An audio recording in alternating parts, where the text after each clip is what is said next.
In 2021, the District Municipality of Muskoka received provincial funding through the Ministry of Environment, Conservation and Parks to conduct 12 technical projects coined Making Waves. The projects aim to examine existing conditions in the Muskoka River watershed, explore ways to reduce the impacts of flooding, and enhance watershed health. These projects will lay the foundation for an integrated watershed management approach for the Muskoka River watershed that seeks to manage human activities and natural resources together on a watershed basis, taking into consideration the connected interests and needs of the environment, economy, and society. The district has led the projects with assistance from an established community roundtable, which includes representatives from the Muskoka Watershed Council, area municipalities, local businesses, and various community organizations across the watershed. The reports and accompanying video presentations for the 12 projects have been prepared by consultants who specialize in the subject matter. Hello, my name is Alison Bingaman and I'm from GHD. I will be giving you a short presentation about the study we just completed for the District Municipality of Muskoka. This slide shows the title of the project, which is the Muskoka River Watershed Integrated Water Management Project Number 1, which developed the Muskoka River Watershed Hydrological Model. I have also included my email address on this slide. This slide includes 2 titles and 2 bulleted lists showing the project background and objectives. The Muskoka River watershed is just over 5,000 square kilometers in size. It is mainly forested, but has several urban centers. The largest urban centers are Huntsville, Bracebridge, and Gravenhurst. The watershed has 42 water control structures and 38 significant wetlands. The watershed has a history of flooding, which generally occur during the spring freshet when there has been insufficient storage. The objective of this project was to reduce flooding, in particular, to identify opportunities for flood reduction.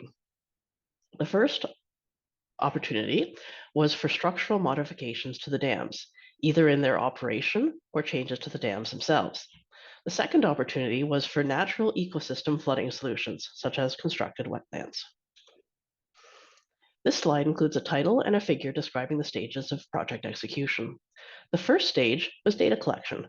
During this stage, GHD collected and reviewed a number of different data sources, including elevation, soils, land use, wetlands, lake bathymetry, dam operations, temperature, precipitation, and stream flow. The second stage of project execution was model development. This stage included watershed delineation and connecting the watershed within the software, then selecting equations for the different hydrological processes and setting up their parameters, and then finally model calibration and validation. The third stage of project execution was scenario analysis. GHD discussed a number of scenarios with the district and selected the ones to include in the project, ran the scenarios, and then provided comparative results. This slide includes a title, a bulleted list, and a figure showing the hydrological cycle. The model was built in SWOT, which stands for Soil Water Assessment Tool. SWOT can simulate water quality and water quantity for various stream flow components on a watershed scale.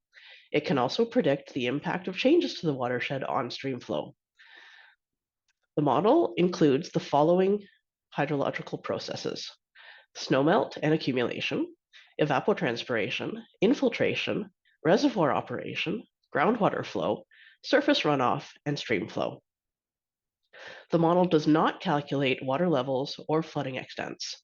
And although SWOT can calculate water quality, the model has not been set up for water quality calculation at this time. This slide includes a title and a figure describing the stages of model setup. The first stage of model setup is the delineation of watersheds and channels and connecting them together in the software. This stage used the elevation data as input. The second stage is the generation of hydrological response units. A hydrological response unit is an area within a watershed with similar land use, soils, and slopes. The area does not have to be contiguous. The model assumes that all area within a hydrological response unit will have a similar hydrological behavior, regardless of its location within the watershed. The third stage is reservoir characterization. For this stage, We imported the lake bathymetry and set up the reservoir operation. The fourth stage includes selecting the equations for the various hydrological processes, setting up the initial parameters, and setting up the simulation itself. For this stage, the climate data were imported into the model. The final stage of model setup was model calibration and validation. This stage involved modifying the parameters so that the stream flows matched the observed stream flow. This slide includes a title and a bulleted list describing the scenario analysis.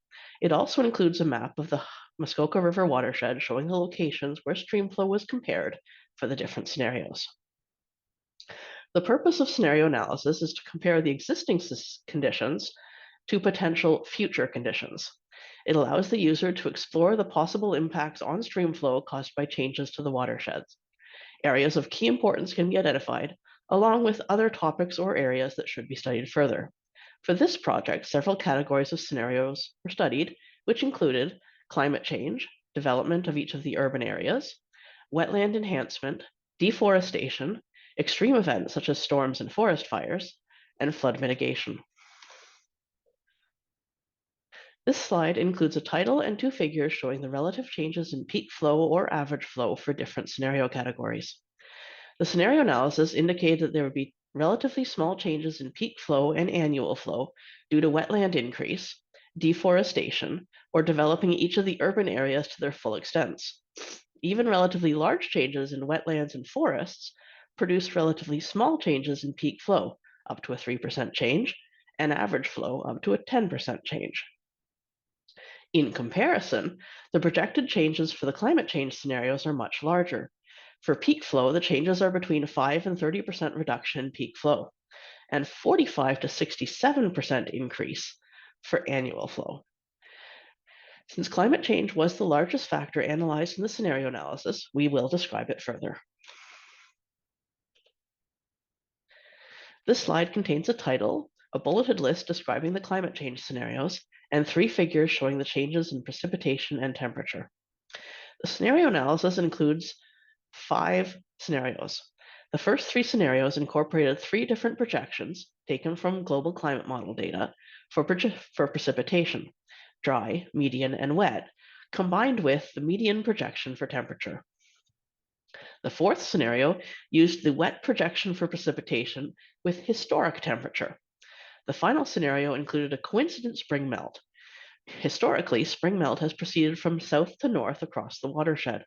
This scenario explores the impact of spring melt occurring at the same time throughout the watershed. The first figure shows the precipitation for each month of the year for historic, dry projection, median projection, and wet projection. The dry projection is generally lower than the historical precipitation, with small increases in the winter months. The median projection is higher than historical precipitation for most months of the year. The wet projection has a large increase in precipitation throughout the year. The second and third figures show the increase in temperature for each month of the year. Throughout the year, the global climate model data projects an increase in temperature of 6 to 7 degrees Celsius. This slide includes a title and a bulleted list. It also includes a figure showing the peak flow in each month of the year for various climate change scenarios. The results show that the projected changes in temperature have a major impact on stream flow. Historically, the spring freshet has occurred in April or May and resulted in the highest annual flows in the watershed. Under climate change, the spring freshet has moved to earlier in the year, January to March. The snow accumulation is much lower, and the snow melts more frequently. Some winter precipitation also falls as rain. This results in a change in the hydrological behavior, with increased winter stream flow and decreased spring and summer stream flow. In the scenario that used historical temperature, which would represent an extremely cold year, we see that the increased winter precipitation results in a large snowpack and a very large spring freshet.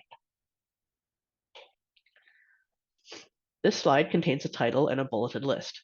It also shows a table comparing the extreme rainfall events for both the historic period and the future climate change period. Historically, the 24-hour 100-year rainfall event was approximately 89 millimeters. Under climate change, it is expected that the 24-hour 100-year event could increase to 157 millimeters. In the extreme rainfall scenarios, The climate change 24-hour 100-year event was placed in the model at various locations and at various times in the year. Historically, extreme events occurring during the spring freshet have resulted in the highest flow rates. Under climate change, this will still occur, although the spring freshet has moved earlier in the year, so the storm would also need to occur earlier in the year. However, the results indicate that late summer and fall events can also produce high flow rates. These results are particularly key because the large lakes in the watershed have historically been used to attenuate peak flows. However, they are generally close to full during the summer and fall. This slide contains a title and a bulleted list summarizing the scenario analysis. It also contains a photo of the Huntsville Dam. It was found that climate change has the largest impact on stream flow as compared to the other scenarios tested. The increase in temperature drives the hydrological changes in the watershed. The average flow is increasing while peak flows are decreasing. Winter average and peak flows are increasing due to increased winter precipitation falling as rain and earlier and more frequent snowmelts.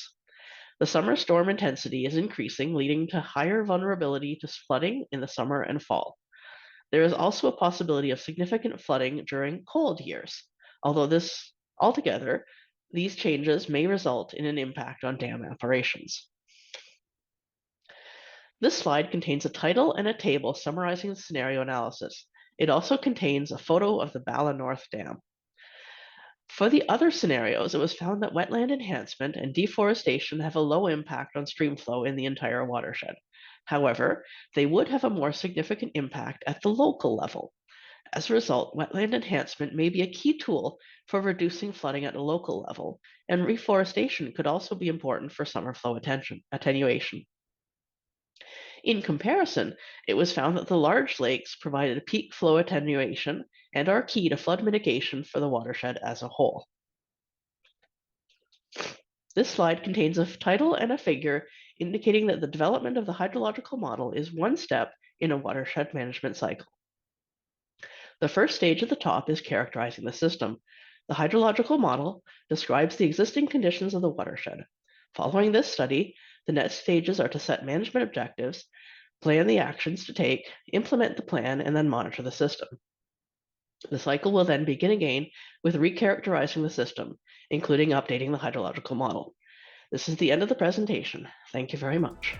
Thank you for taking the time to watch this video. To find out more about this and other integrated watershed management projects, or to learn more about integrated watershed management in the Muskoka River watershed, visit muskoka.on.ca/IWM projects.